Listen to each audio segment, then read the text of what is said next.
You're listening to the SweetLife Entrepreneur Podcast. Simplified strategies to grow your service business and launch a life you love faster. With business mentor and entrepreneur activator, April Beach. Okay, so let's chat. It's kind of the same thing, 25, 30 minutes. Yeah, and cool. I usually actually come back and record the intro. Sure, so you just jump right before, in. So we kind of just jump right in. Okay. I'm glad to have you here because I really wanted to, I'm going back through your topics. I'm really super interested in this building your online business without fancy funnels. And I think that is something that is incredibly important for people. And Sure. then also, high-end ads for sure. So love doing that. Would love for you to talk to us about that today. Yeah, I'm good. Okay, so let me just give it a pause here. My podcast producer hates me because my sound always sucks because I always forget to do all my things she tells me to do. You'd think I'd learn by now. Okay, you guys, I'm so glad to be joined by Marc Mawhinney, and he is going to drop some incredibly valuable things on us today. Particularly, we want to bring Marc to the show to help us understand how to grow your coaching business without fancy funnels and advertising, or tons of dollars in advertising. But before we talk about that, I want to make sure that you get a chance to know Marc. And so if you're watching our behind the scenes on my Facebook page, Marc and I are just hanging out here chatting together. We've been together a while this morning, chatting on Skype, and I'm so glad to actually bring him to the podcast so that you guys can hear him on audio. And Marc is actually one of these people that seems very, very great to connect with initially, that I think I could absorb a ton from him. And so I wanted to have him on the show so that he can teach both of us at the same time. But Marc, why don't you tell us a little bit about your history, how you got into coaching, a little bit about natural born coaches, and why you do what you do. Well, my background is in real estate. Thanks for having me, by the way. I jumped right into it without thank you for having me. My background's in real estate. I did that for about a decade throughout my 20s, and things were going very well until they weren't going well. And then I went through a period, 2 business closures in the span of a couple of years. So I was actually helped back to my feet by coaches, and that's why I believe in coaching and how I got connected with the coaching industry. And when I was ready to jump back in and start a business, I thought, wow, what a great business to do, coaching. Sign me up, and not to knock real estate. I'd done it for so many years. That's all I'd ever done throughout my adult life. And I was just tired, burnt out, sick of it, and wanting to do something else. So I started my coaching business in early 2014, and Natural Born Coaches is my podcast, also my business, but that show has been running now. We're in episode closing in on 600, I think 555 as we record this today. And that show is all about helping coaches build their businesses. So it's not for, I'm sure there are engineers, architects and stuff maybe listening to it, but I make no bones about it. It's for coaches. Okay, great. And so what type of coaching did you get into when you first started? Were you coaching other realtors, or what type of business strategy and kind of development coaching did you first start with? I had absolutely no focus. I was as general as you could possibly be. I said, hey, I want to be a coach for entrepreneurs because I love entrepreneurs. I think entrepreneurs don't get nearly as much credit as they should get out there. And I want to help entrepreneurs. And that's why I went out there with, hey, I'm a coach for entrepreneurs, essentially a business coach. And what I discovered going through taking the necessary lumps, when you're getting started and stuff like that, is that I really enjoyed working with coaches. So I had several clients who were traditional bricks and mortar type business owners, and then several clients who were coaches. And it was night and day. I preferred the coaches, working with them much more. Not to knock Joe from Joe's Widgets or anything like that, but I don't know. I resonated with the coaches. I loved the whole thing. I loved helping them with the marketing and the content stuff and their mindset, everything else. And I said, you know what, I'm going to plant my flag in the ground and work only with coaches. And even to this day, 4 or 5 years later, anyone approaches me that isn't a coach that wants help, I refer them off to a coach that I know that can help them. Very interesting. Okay, so let me ask you a question.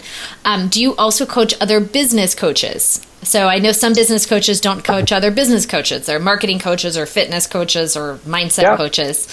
I go across the board. So when I look at my current clients, take, for example, my group program, there's business coaches in there. So I think people need help regardless of what they're doing. You can be the most motivated person in the world. It can be very difficult to stay on track all the time. So I've worked with business coaches, sales coaches, health coaches, relationship coaches, just pretty much any niche out there. I've probably worked with that niche.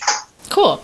And talk to us a little bit about, is there a certain philosophy you have about coaching, and what is it that you actually love so much about it? And how does that kind of fit with who you are as a person? That might be a tough question because I'm not asking you anything really tangible, just really kind of share a little bit more about you. Well, I think a big problem out there is that coaches overcomplicate the concept of coaching. So I always say they try to turn it into something mystical like the Force in Star Wars. I'm a Star Wars fan. Here, I'm going to prove that too. Here's my little Luke Skywalker from this is depressed Luke Skywalker from when he was on the island in The Last Jedi. We have to say this though, okay? So again, those of you guys who are listening to the audio, you have to cruise over. You're wondering what the heck's he talking about. You're wondering what he's talking about, but you also have to realize that Mark looks almost identical to Luke Skywalker. Have you ever said that before? Has anybody said that? When I first came across Mark, I was like, I heard that a few weeks. Yeah, Mark. But the thing that's funny is they say I look like the old depressed shaggy Luke when he's on the island and he's drinking milk from alien nipples, and anyone who hasn't seen the movie's like, what the heck is he talking about? So they never say, hey, you look like Luke Skywalker when he defeated the Empire and saved the galaxy, when he was young and energetic. It's like, oh, you look like depressed Luke on the island. No, you do not look like depressed Luke. I know who I'm going to be for Halloween this year. I'm going to be depressed Luke. But I do have a Luke Skywalker action figure here. So, well, I think that's really, really funny, and I love that. So, in having 3 boys, I mean, we're huge Star Wars fans. I think I was Princess Leia. I think for about 10 years, the first 10 years of my life, I thought that was Princess Leia. And my sister and I used to fight over it. She was Leia number 1 and I had to be Leia number 2. Well, because there was like one woman in the galaxy was Princess Leia. And to get totally nerdy, Mon Mothma was also one of the Rebel Alliance leaders. But really, there's one woman in the whole galaxy, basically. So she's a little bit more. There's a little more diversity now in the new Star Wars. But that's what a lot of coaches. I'm not too hurt by you comparing me to old Mark Hamill, by the way. You're never going to come back on the show again. You're going to be like, I'm never going on the SweetLife podcast. She just drops insults. That's not what. Yeah, you look like shit, Mark. No, I'm just joking. But that's what a lot of coaches make it out to be, like it's a force, right? It's this really mystical thing, and they blow up coaching in their mind. And I always say, hey, coaching is very simple. It's helping someone get from point A to point B. You're helping somebody achieve a result. It's not anything. Don't get me wrong. It's very important. You're helping people transform their lives. That's a pretty big thing, but it shouldn't be made out to be anything that's too big. So my whole business philosophy is trying to bring common sense into coaching, and that goes even to my content creation. I'm very what's the word to say? I like shooting straight. I don't like BSing. I don't like boring, fluffy stuff that you see in the internet marketing world. I just shoot straight, and my mouth gets me in trouble sometimes, but overall it's gotten me more business with it. And I like to think there's an old movie starring Warren Beatty. I say old movie from the 90s called Bulworth. I don't know if you ever saw that one. No. He was a politician running for re-election for the Senate in California. And make a long story short, he hired an assassin to kill him because he wanted to die, basically, and he wanted to get the insurance policy to his daughter, and she wouldn't get the policy if he just committed suicide, so he paid a hitman. So he was in the last weekend of his campaign. He thought, oh, what the hell, I'm going to die by an assassin's bullet. I might as well just tell the truth. I'm not going to keep living. Well, what happened is he just started shooting straight, right? Like no spin, no filter or whatever. And he became massively popular. He connected with voters. Suddenly his life everything turned around. And then he tried to cancel the hit on him because they're talking about him for president and stuff. It got a little silly with some of the things in the movie, but that's how the approach I always take is I say a Bulworth approach to coaching and just telling people like it is. And overall, it's served me well for my business. I've had a few people call me names, but overall, I think it's gotten me more business. Wow. Okay, I really love that. I've been called worse than Luke Skywalker, by the way. Well, and there's so much like woo woo around coaching, and I don't know when that started. I'm also not into that, and so it's really refreshing to talk to somebody who's like, okay, this is what it is. Yes, it's really, I'm also an advocate for, mindset and mental preparation and all those other things. But when it comes down to it, you got to just do the work, right? Well, you'll like this story because you're in Colorado. So which year was it that Peyton Manning was in the Super Bowl with the Broncos? Oh gosh, it's been about. I'm in Colorado, but I'm not a Broncos fan. Oh, okay. 4 years ago now. Yeah, whatever year they were in the Super Bowl, I was talking to a group of female coaches the day after the Super Bowl. We were on a group coaching call, and that was the one where I think he dropped the initial hike. The first ball of the game he dropped, and then it went downhill. It was a really crappy game for him. And the women were debating why this happened. So their theories were, wow, maybe the people in Colorado were shooting negative vibes out into the universe, and they're doing this to attract and stuff. And I just chimed in and I said, I just think it was cold. He dropped the ball. Not everything is the universe. And I think that a lot of coaches, you've got these manifestation type things, and they really get themselves worked up, but they look at everything has to be the universe. So if you get a parking spot in a busy part of town or something like that, oh, look what I just used the law of attraction to manifest a parking spot. No, somebody left just before you showed up. It's not anything crazy, right? So I'm all for positive thinking. Don't get me wrong. I think if you're a negative thinker, you're naturally probably going to attract bad stuff to you. But so I'm all for positive thinking, but I think that it gets a little bit too crazy now, and you do have a lot of people who, especially after the success of The Secret, those few years after that, tried to ride that train, with a lot of this jump on this law of attraction type stuff. And I think that there's a yearning that people want straight talk. They want meat and potatoes. They want real stuff. They don't want vibrational manifestation, crystals in your bra and all this other stuff, right? Yeah, and it's interesting that you say that, because I have a lot of really close friends that I love and admire that do those type of rituals. But the truth of the matter is, and my listeners know, like, I'm like a pretty cut and dry black and white Christian, and sometimes that doesn't.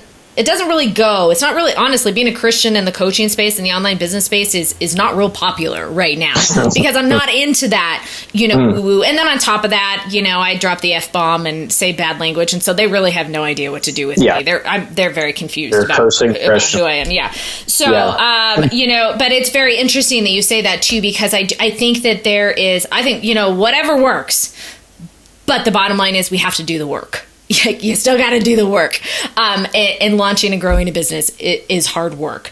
And so you just have to do it, and you have to roll up your sleeves, and your knuckles are going to get bloody, and you're going to run into a brick wall 1,000 times and fall over. And that's going to be awesome, because you're going to learn where that wall is, and you're not going to run into it again. Yeah, I'm actually grateful that I had years of experience in real estate before coaching, because I started real estate when I was 21 years old.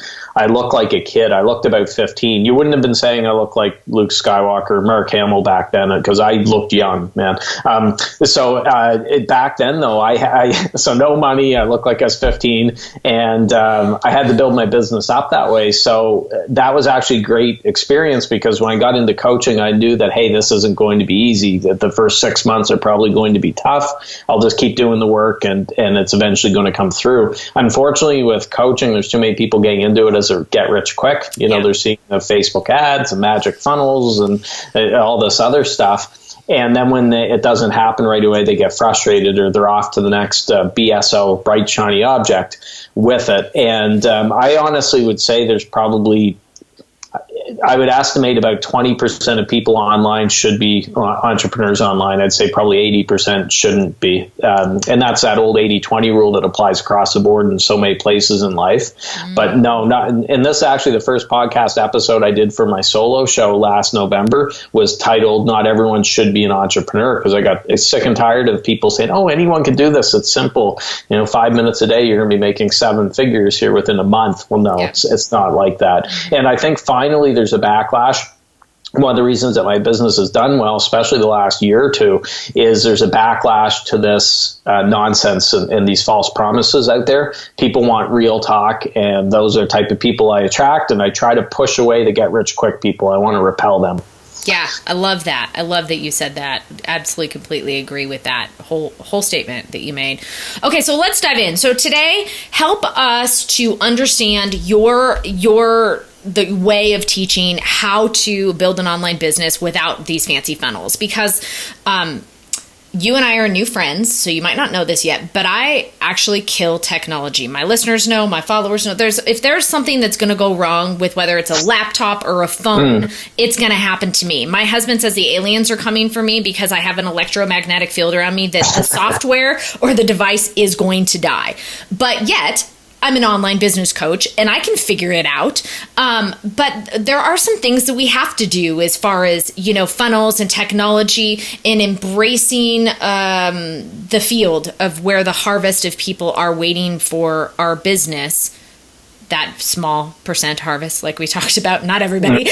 And you teach on how to grow this type of business without these fancy funnels and without running, expensive Facebook ads. So help us understand how you do that. Well, when I started my coaching business, I didn't have a big war chest to throw into ads and hiring a bunch of people. So I had to do it organically. Now, I had to make up for the lack of money to throw into it with more effort, right? So the mistake that a lot of people make is they say, well, I don't have the money to run Facebook ads or to pay Google or whatever, so I'm not going to do that. But then they don't go the other way and put the actual effort into creating content and being out there, being visible. You can't have it both ways. If you don't go with the ads, you got to go the other way, or combine the two, of course. But you can't just, if you do nothing, you're going to run into a tree in the middle of the fork in the road there. You're done.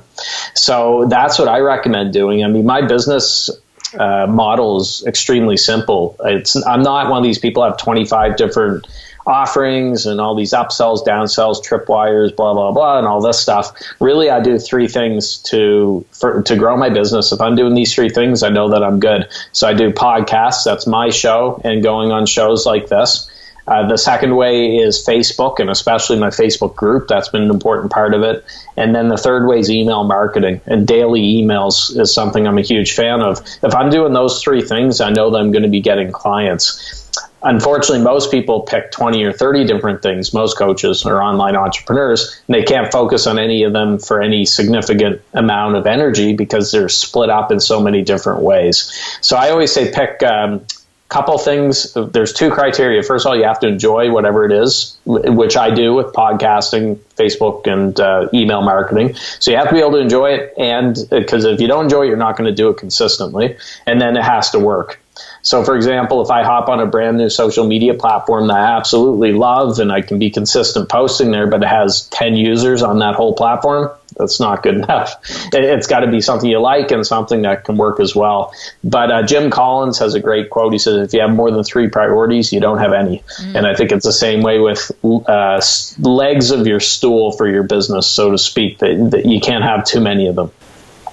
Okay, so I'm taking notes here while we're going through this. So you share your message through podcast, and is your podcast monetized? Really, that doesn't really seem like a big part of your business model. It's just more connecting with people.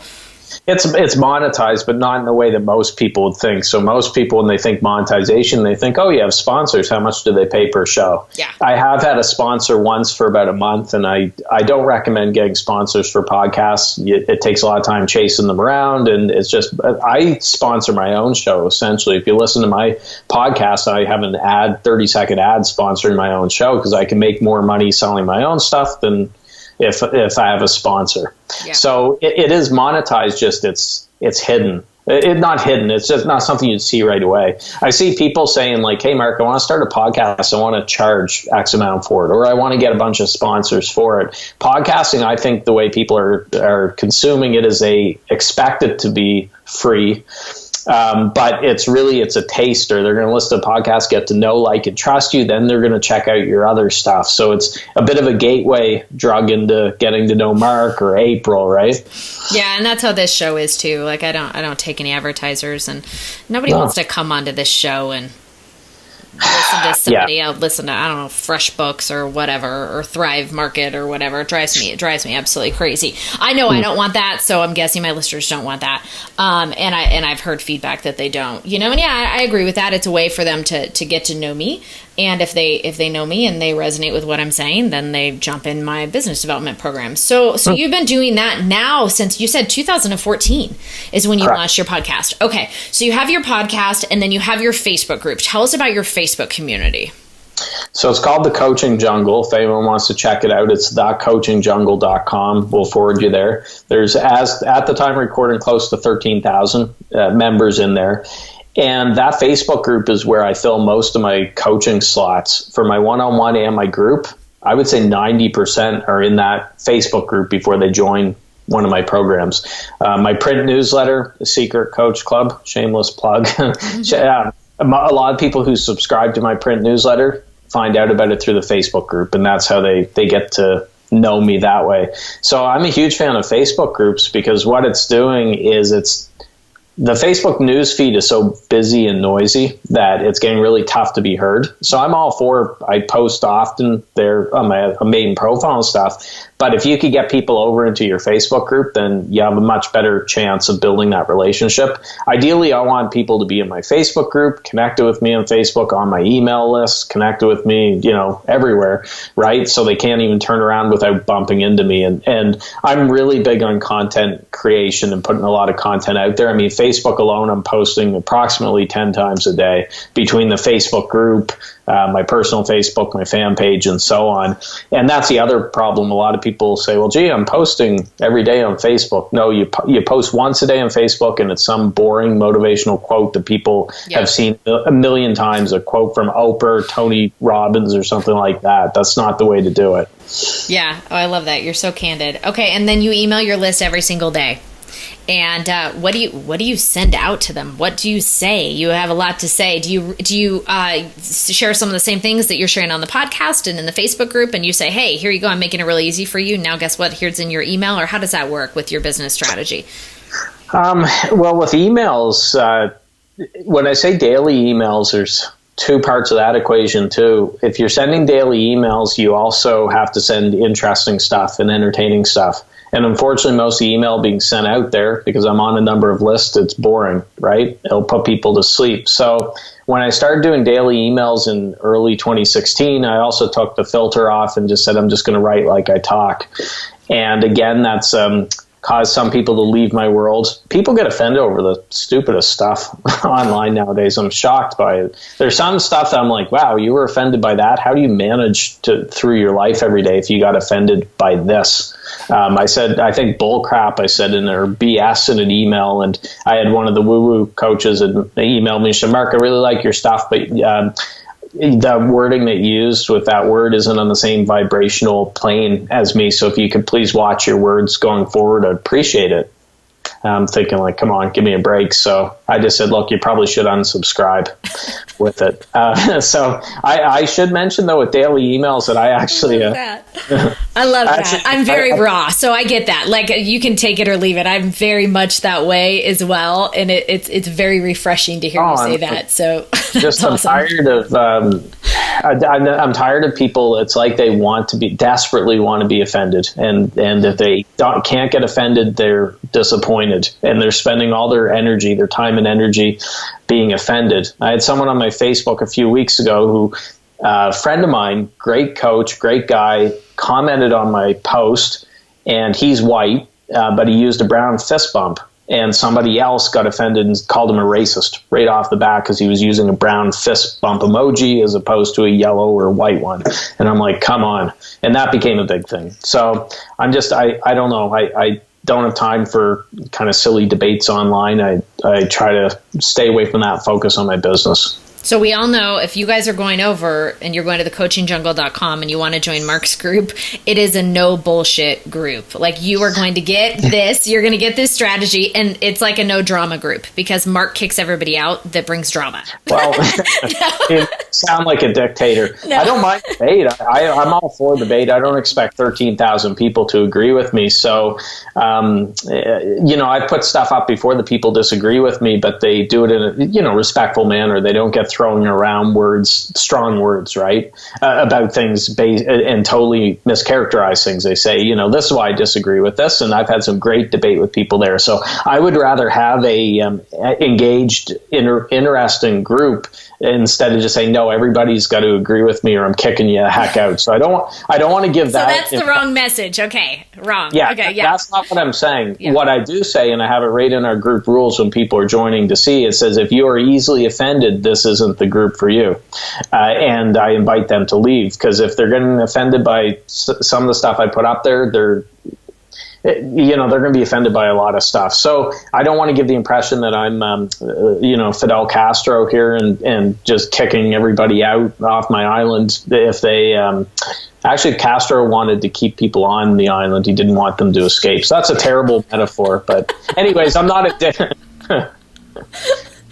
and that's another thing. I got a bunch of people. I made a post when Castro died, and I had no clue that so many of my Facebook friends were Castro fans. They're like, oh, we would be so lucky. Well, I'm in Canada. If we had a leader like Castro in Canada. And I said, yeah, that's why. Then why aren't people jumping on unsafe rafts to make it to this utopia that's Cuba? Everyone's trying to get the hell out of there, right? So anyways, so that's the other thing. If you're a socialist or a communist, you probably won't fit in with the Facebook group. With your Facebook group. Okay, so what I'm hearing you say is that, so rather than these fancy funnels, rather than running tons of Facebook ads to this funnel that's going to trap them in there, if you will, and then let them, know about whatever you have to offer, which is a very very effective way, we know, that does grow lists, that you're going the content relationship building route. And so I like to say that because, like, what I teach is that there is a fork in the road. There's two ways to grow your list. It's either content relationships or ads funnels. And a lot of people do both.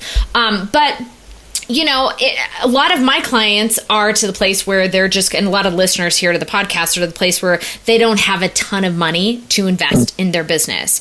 And so it's actually really cool because they're almost like by default. I say cool in a way because all of us wish we had more money, so I'm being optimistic here, but it's cool in a way because they're being put into this place of default of really sharing who they are, what they think, what they know in relationship building. And what we do know about online business now is that And it is different than it was. It's getting much more competitive than it was even 2 years ago, is that even if you did run all these ads to all these things or this new course you're launching, you have to have this warm audience. People are buying relationships.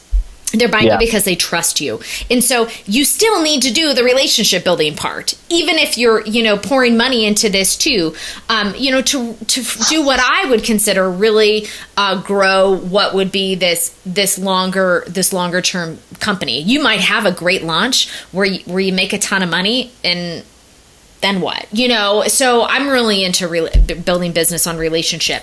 And so I like that you say that. Okay, so talk to us about, so you have your podcast, you have your Facebook community, you do emails, so you're constantly building this relationship and trust.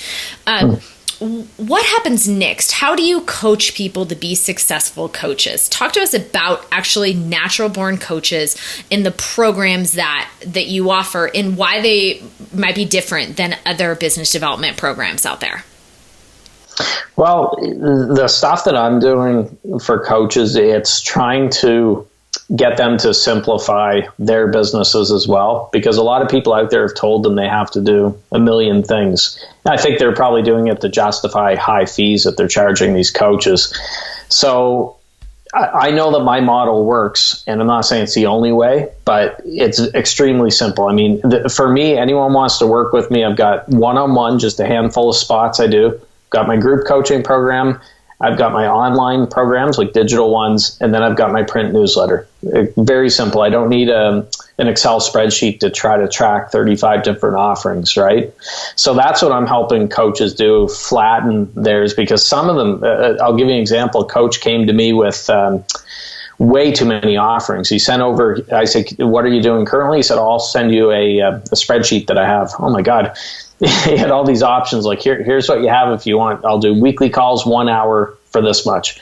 I'll do this one, calls every 3 weeks, but only 45 minutes. And this one has email access, but I also do that package without email access, or it could be every 2 weeks for 20 minutes. And I'm like, holy geez, how do you remember all this stuff? Or how do you present this to people? If you actually put this forward to a potential client, their eyes would glaze over like deer caught in headlights. So a lot of what I'm doing is trying to simplify it. I think business is really simple. If you're doing the part that we talked about with the content creation, getting your message out there, engaging content that's helping people, you then need a clear, simple offer on the other side of it. And unfortunately, a lot of coaches, online entrepreneurs haven't figured out the offer part. So you see this with podcasting all the time, right? People think, oh, let's start a podcast, and a bunch of clients rushing in. They don't actually have a business on the back end of it. If you say, well, what do you offer? How do you help people? They don't know. And so you need both sides of it. You need to be putting yourself out there to be found and to draw people to you, but you also need a compelling offer that people will open up their wallets and pay or invest in your service and invest in themselves at the same time. Yeah, really clear. And engaging content that's helping people. That's what you just said. And I think that is where new entrepreneurs are struggling. So I really think that is the most important thing. And I think for new coaches to really understand the value that they bring to the table. I think that's really the biggest thing, and it's hard to do, especially it's hard to understand unless you've given yourself an opportunity to gain confidence, right? Yeah. Well, you can't be afraid to polarize and to offend people. So a lot of online entrepreneurs are putting, let's take, for example, they think the trick is, I'll ask questions to my Facebook group because that'll bump up the engagement, game the system. But the questions are like, if you were a flower, what type of flower would you be? Or who would win in a fight, He-Man or Thor? And just silly stuff like this, not really helping their business and stuff. And they're afraid. It's funny because often it's the coaches who put themselves out there like, I help people push past their fears, but those coaches that are the most scared shitless to actually do the stuff themselves are so afraid of offending people, chasing anybody away. So you can't be afraid to offend. I mean, you said that I resembled old Luke Skywalker. I'm not offended. You took a risk and you didn't offend me. No. But they are so afraid, and it leads to boring, reheated, I say microwavable type content that's like, oh God. And I'm not trying to say everything I put out there is the most entertaining stuff all the time, but I think overall, if you look at what I'm putting out there, I'm not afraid to be interesting with my content and stuff, and that's what people want. Motivational quotes they can get on Google. You Google motivational quotes, you get 2 trillion results in a second, right? You need to bring something else to the table, and you also have to bring your own stuff too. So it's okay once in a while if you're sharing something that Gary Vaynerchuk posted that you like, or Tim Ferriss or something like that, but the majority of your stuff should be in your own voice and coming from your own situation, as opposed to just clicking share for other people's stuff. Yeah, gosh, that's a hard lesson to hear, you guys, because you're sitting here listening to this podcast, and basically what Marc is saying is that you have to know who you are and what you bring to the table. And so if you don't yet, take some time to do that. Like practice doing that. Practice your craft, practice your coaching, get lots of clients. I'm a huge advocate. This is not going to be popular, but serving people for free until you know that you're actually effective. If you aren't sure that you're good at what you do, serve people for free. I got to hang up because I disagree, but it's your show. I always say when a coach works for free, a baby kitten dies. So I'm kind of no. I really feel strongly that if somebody hasn't done something before and they don't have experience in it, that they need to be experienced. And if it takes you serving people for free to get the experience at it, to know that you're effective, I'm a huge advocate for that. I would just say don't do it too long, because I think a lot of just get stuck in that trap and it's hard to go over. You know, one thing I did with a client who was deathly afraid of speaking her mind and putting out strong stuff on Facebook, I got her to post it, but you know, you can set the setting on Facebook who could see it. She set it to only me, like herself. They're the little lock ones so that no one could see it. So she was actually posting on Facebook, but no one could see it. But that act of her posting on Facebook, it broke through and it made it easier for her.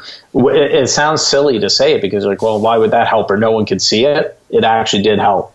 No, I totally get that, because there is so much psychological, and we were talking about that before offline. It's just going through that process and getting good at what you do and understanding what that looks like and being bold through that process and not scaling. To me, this comes back to like, okay, then you launch it and you make sure you're good at it and you don't try to scale too fast.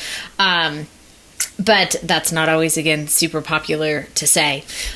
So where can people find you? We've talked about a couple resources. They will all be in the show notes of this episode. So we'll make sure that those of you guys who are on the go have quick links to know how to find Marc. But talk to us just a little bit about your podcast, how they can find that, and your Facebook group or whatever you'd like to share for people to connect with you.